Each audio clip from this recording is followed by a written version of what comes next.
art. Lots of Banksy was there, which I absolutely loved. And Robbie Williams, who in the UK is a musician, but now he's turned to art centred around mental health.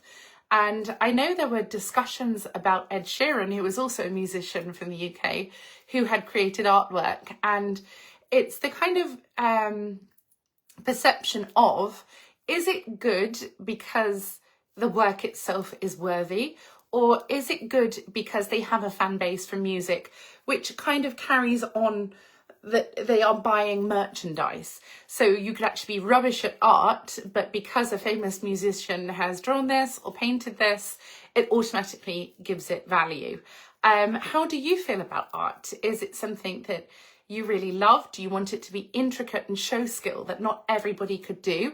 Or do you want your art to be from someone that you really care about, where you would say, even if it was a splodge on a page, if I knew that they did it, I will still love this. I think as a mother, I kept my children's artwork growing up from when they were in preschool, and they would do finger painting and they would draw all these shapes and wonky houses.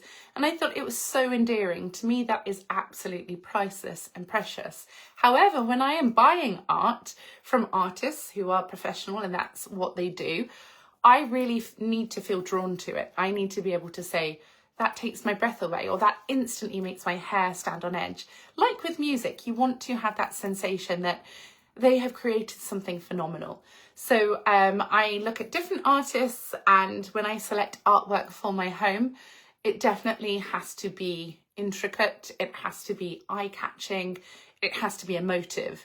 So personally, if I see a singer has sort of sketched something a bit wonky, as a child would have drawn a picture for you, unless that's your favourite singer, I wouldn't really view that in the same way. I wouldn't say that to me is art that I would want to buy, but equally I appreciate their style, I appreciate the kind of ways that they draw, but for me to put that on the wall, it would have to have great meaning. So I have never bought art from somebody who was not an artist for that reason. How do you feel about art? Have you ever experienced or experimented with art yourself? Do you paint? Do you draw? Do you have creative flair? And if so, have you put that on your walls? Ken Lee says, how tall are you, Tracy? I'm 5'8", which I don't know what that is in centimetres. But yeah, my daughter is 5'7". My son is 5'6", so they are like literally inches, just almost as tall as me. I think in a year or two, my children will be taller than me, without a doubt. They are teenagers,